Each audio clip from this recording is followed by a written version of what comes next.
Hey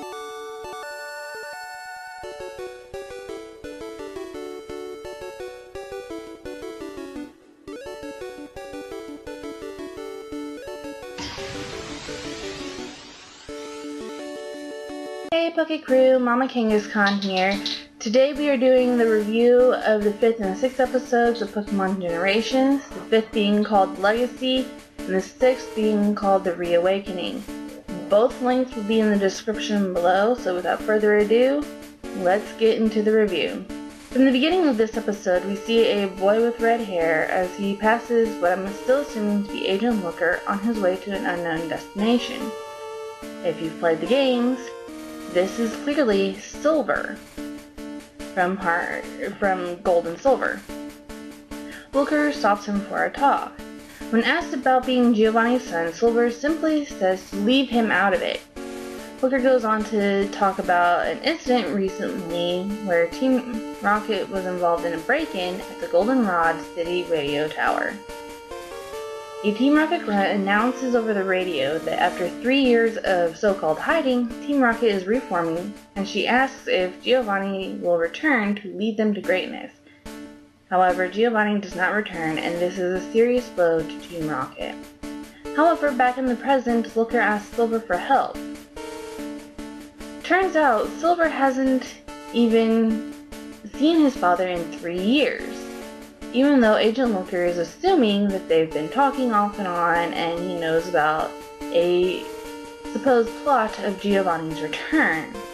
Well, in this part of the story, Silver lashes out at his father because he doesn't seem to understand what is going on.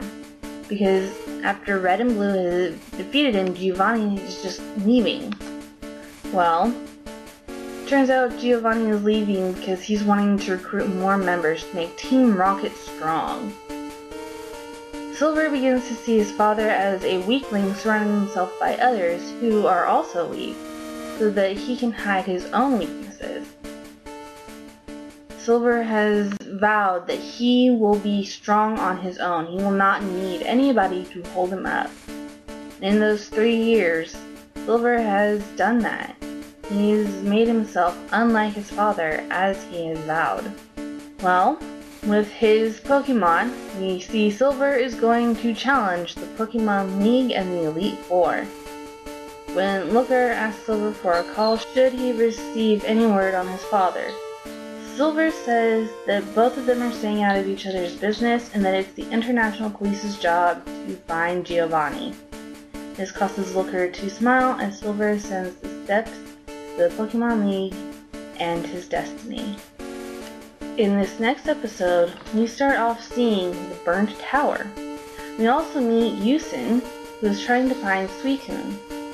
He is currently in Ecruteak City because of the legend of Ho-Oh and the fire that destroyed the tower.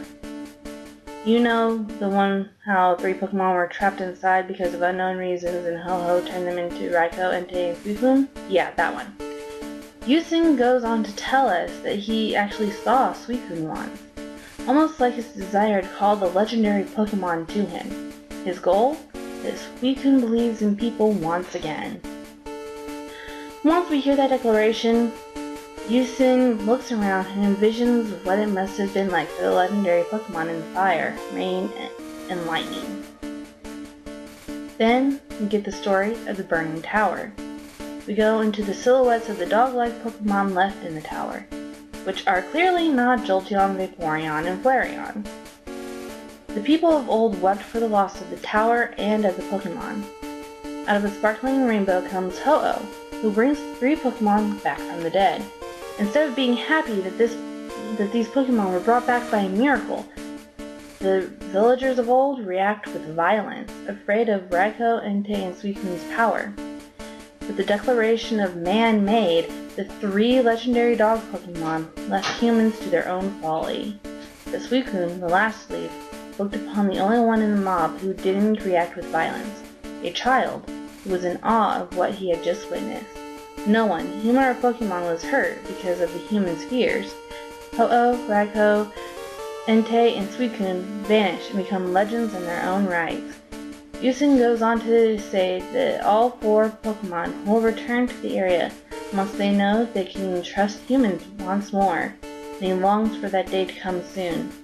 He wants them to know how different people are now, and that they don't fear their powers.